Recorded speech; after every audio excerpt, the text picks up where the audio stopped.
Bismillah, alhamdulillah, wa salatu wa salam ala rasulillah sallallahu alayhi wa sallam.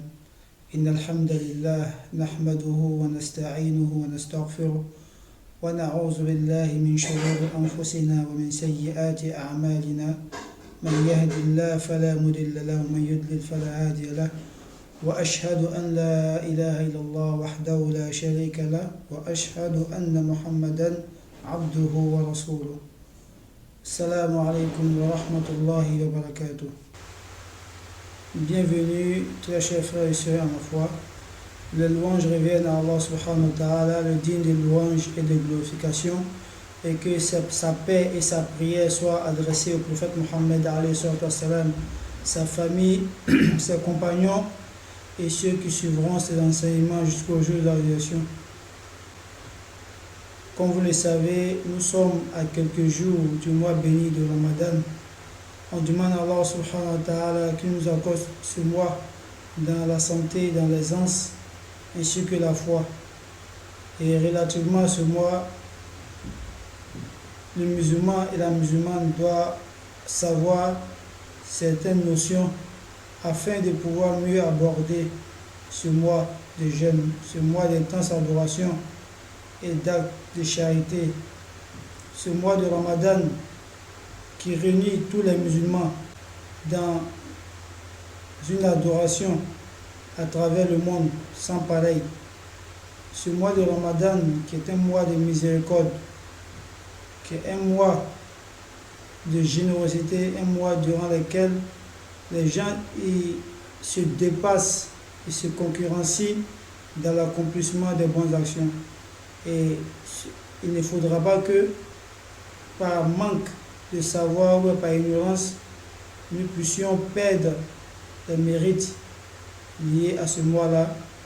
C'est pour cela que nous avons proposé à nos frères et sœurs des courtes vidéos afin que cela soit profitable pour qu'ils puissent savoir certaines règles de base relatives à ce mois béni de Ramadan. Et parmi ces premières notions-là, nous avons la définition.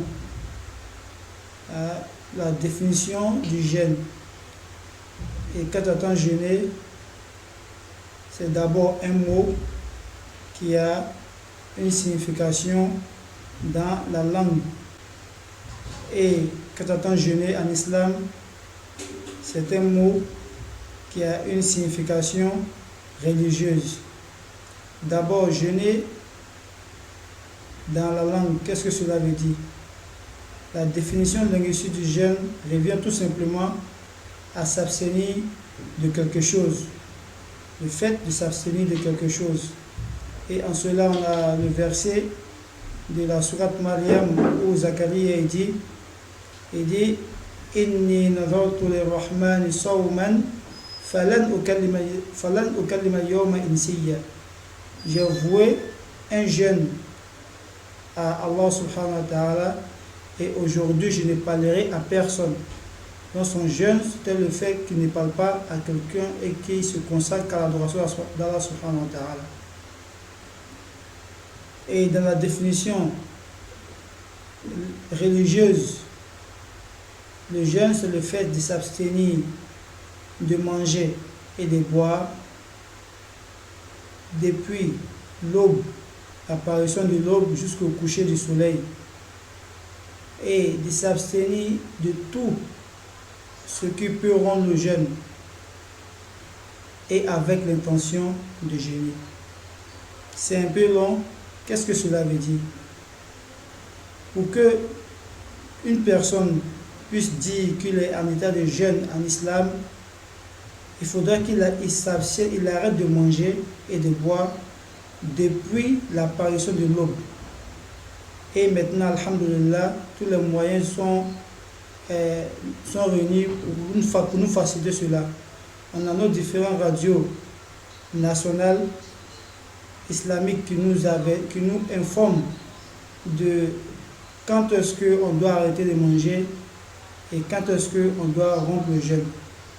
Donc dès que tu attends la zane sur l'une de ces radios-là, il faudra arrêter de manger. pour l'aube. Et dès que tu attends l'azan au coucher du soleil sur l'une de ces radios, il faudra rompre ton jeûne, tout simplement. Et aussi, quand tu attends le jeûne à l'islam, c'est le fait de s'abstenir de tout ce qui peut rompre nos jeûnes, de tout ce qui peut gâter nos jeûnes, tel que le fait d'avoir des rapports avec sa femme au cours de la journée du jeûne, ou poser des actions avec sa femme qui peut gâter ton jeûne en faisant sortir de toi un liquide, que ce soit du sperme ou autre, qui sont des facteurs qui rompent le jeûne. Ou encore en regardant des images ou des films qui excitent à l'envie chez l'homme, qui pourrait faire sortir de toi de ces substances-là qui rompent le jeûne. Ou encore exagérer dans le fait de le rinçage du nez et de la bouche au cours de l'ablution, qui aussi peut laisser passer de l'eau et qui va rompre nos jeûnes. Et il y en a beaucoup encore. Le musulman doit s'abstenir de tout cela, de l'aube jusqu'au coucher du soleil.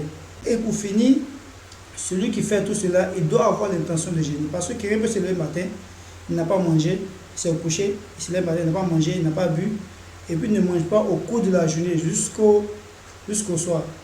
Est-ce qu'on va dire que celui-là est jeune? Il ne jeûne pas parce que quoi? Il n'a pas eu l'intention. Car en islam, le prophète Mohammed sallallahu alayhi wa sallam dit, les actes ne valent que par l'intention que les animent. Innamal a'malu binniyat. Donc si tu n'as pas l'intention de jeûner, même si tu arrêtes de manger, même si tu arrêtes tout ce qui peut rompre le jeûne, tu n'es pas en état de jeûne. Donc l'intention est très importante. Donc dans la prochaine vidéo, nous allons voir l'importance de l'intention, quand est-ce qu'on peut prendre l'intention et comment prendre l'intention, Inch'Allah. Qu'Allah accepte de nous, qu'il fasse que ce soit profitable pour nos frères ainsi que pour nos sœurs. Et je vous dis à la prochaine vidéo. Wassalamu alaikum wa rahmatullahi wa barakatuh.